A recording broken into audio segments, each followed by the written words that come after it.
GD Content Tools plugin contains two types of custom or meta fields. First is a simple field, and there is a custom field. Simple field exists for compatibility with old GD Custom Posts and Taxonomies Tools Pro plugin, and when you transfer data from that plugin, all the old fields will be transferred as simple fields into new plugin. Let's see how simple fields work. We'll add a new field. You need to enter a label for a field. You need to enter a unique slug. Each field must have a unique slug, and slug can contain only lowercase letters, numbers, hyphen, and underscore. You should enter a description that explains what the field is used for.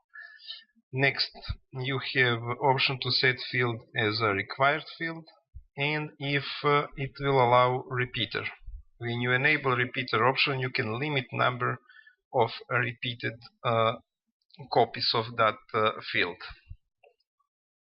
So let's set a new field called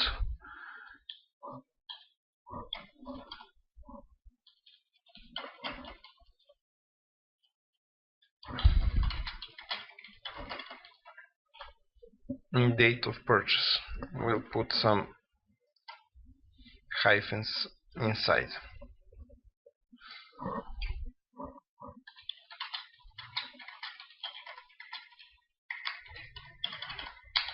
And some description. We'll set this as a required field and without repeater. Here you select a type of field.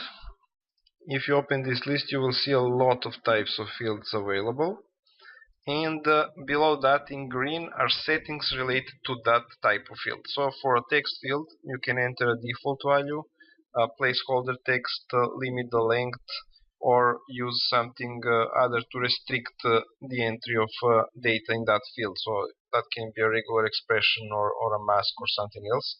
And here is the list of predefined masks and regular expressions, and there are fields where you can enter your own custom mask and regular expression.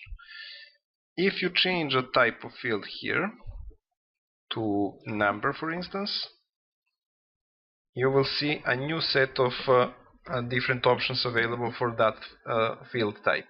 So for number, you can again set default value and placeholder, but you can control minimum, maximum, and step values for this field, and also enable use of decimal values.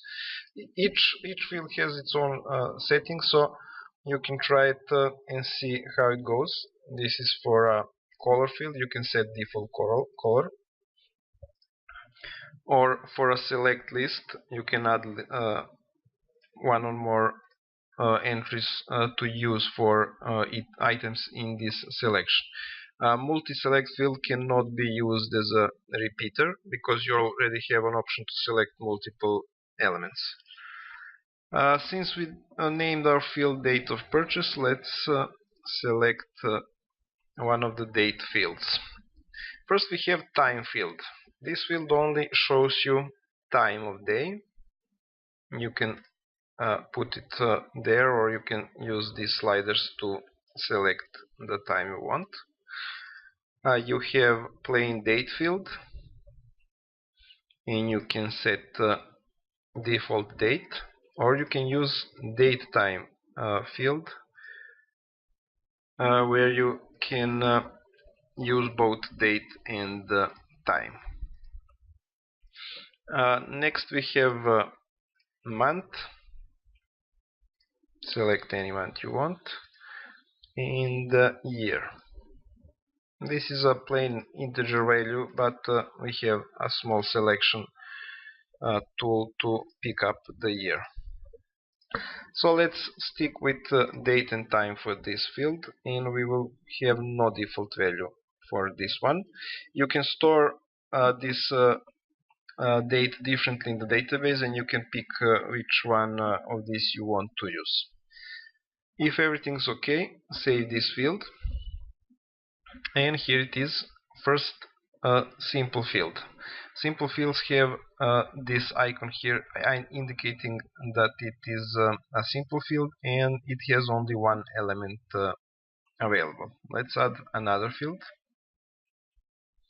and we have some complex fields like selecting icon from Font Awesome icons. Just select the default icon here, or we have image field. This field has no settings, so practically this is a very simple field in terms of configuring. When it is rendered inside the meta box, you will see option to select image from media library. Similar is with file, but file is not limited to only images. Next we have post type, and here you can select which post type you want to use, and user will be able to select one or more posts from a selected post type. This will be useful to connect posts via the custom field. Similar goes for term or user. Next we have some more fields like resolution. For instance, you can set width and height default resolution in pixels, or maybe dimensions, where you can set it as 2D or 3D and select 3 different values and units. So each simple field can contain one field type, and this will be able to match all the fields imported from GD Custom Posts and Taxonomies Tools plugin.